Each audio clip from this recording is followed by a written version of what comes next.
tahun sampai 30. Ya, ya. Udah keumpuk semua, ya udah mau apa lagi gitu, ya udah. Pengalaman udah ada, ya udah. Di kota sudah puas ya. Udah puas. Bagi saya ini kan menarik.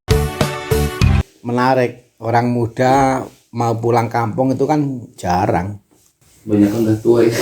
Hah? Kebanyakan yang udah tua ya. Ya udah tua pensiun. Tapi ini kan justru ketika punya semangat kerja toh. Asal kita nggak mengejar yang muluk-muluk ya. Iya. Jangan yang muluk-muluk. Memang hidup itu apakah harus muluk? Iya toh? Hidup itu untuk tentram, dan yang tentram itu nggak harus muluk.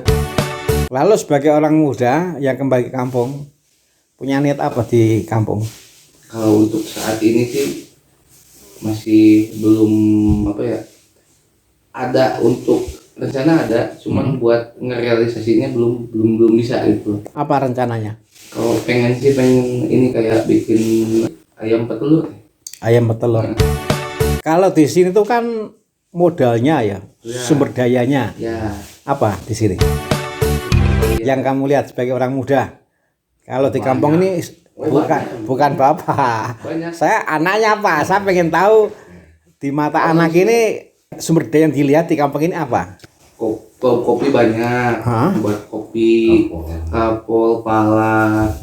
Terus yang nanemin kalau di jalan singkong. Terus yang khusus dia nanemin cengek. Terus yang nanemin apa buah naga. Khusus dia kebun itu buah naga gitu. Banyak. Saya tanya gitu kenapa?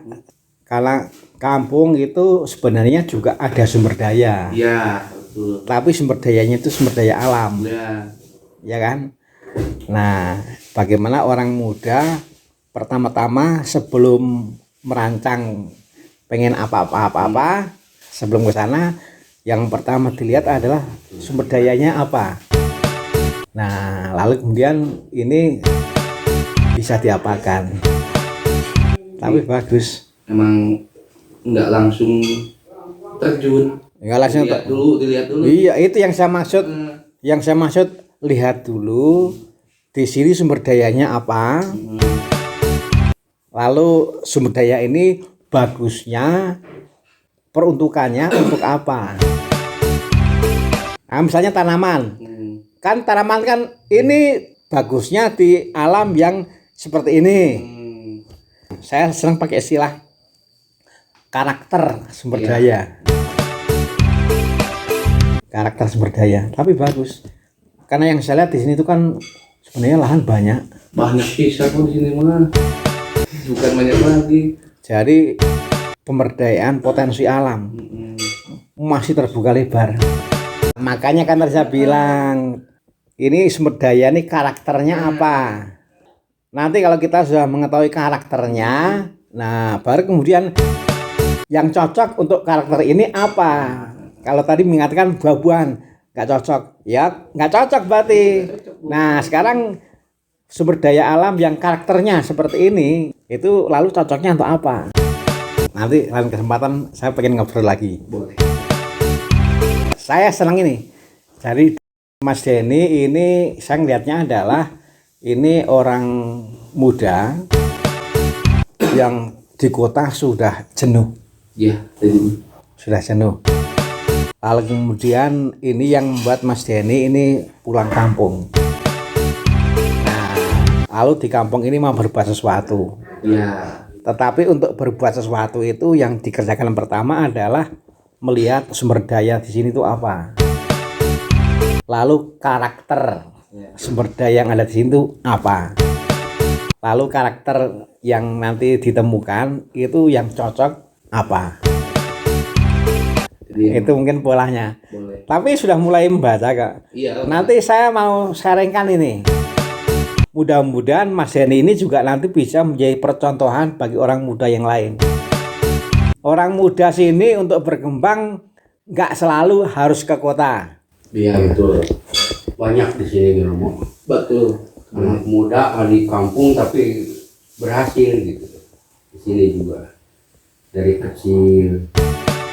Jadi orang muda untuk berhasil termasuk secara ekonomi nggak harus ke kota. Iya. di sini juga bisa berhasil. Bisa. Kalau ulet mah di sini juga, cuman kalau anak muda kebiasaan dapat uang di sini mah kadang-kadang belum panen hasilnya kan lama, Ramo. Saya makanya ini Pak, saya makanya kepengen Mas Denny ini menjadi percontohan supaya nanti juga diikuti oleh orang-orang muda yang lain. Yang sekarang saya pesan ke Mas Denny ini adalah coba Mas Denny ini menjadi percontohan bagi orang muda yang lain. Siapa tahu nanti lalu banyak orang muda yang lain yang terinspirasi. Karena apa? Karena di sini sumber daya alam banyak dan boleh dibilang nggak ada yang mau menekuni mengembangkan itu. Ya. Karena apa? Karena isinya orang-orang tua. Ya. Jadi pemberdayaan sumber daya alam yang maksimal ini memang pertama-tama sangat diharapkan dari orang muda. Saya akan mengikuti nanti Mas. Saya akan mengikuti sepak terjangnya Mas Denny ini. Supaya nanti diikuti. Iya. Kita coba dia Mas ya. Saya mau memfasilitasi Mas Denny untuk berguna bagi orang muda yang lain. Bagaimana Mas Denny ini sebagai orang muda mengelola sehingga bukan hanya untuk senang-senang, tapi juga untuk memajukan ekonomi. Nah, kalau mengelolanya untuk senang-senang ya bisa saja, itu ya baik, tapi bukan itu. Tapi yang saya maksud kan mengolah sumber daya yang ada di sini sehingga secara ekonomis itu juga memang kelihatan hasilnya. Karena apa? Orang muda banyak yang mengatakan kalau mencari uang itu nggak bisa di kampung, harus ke kota.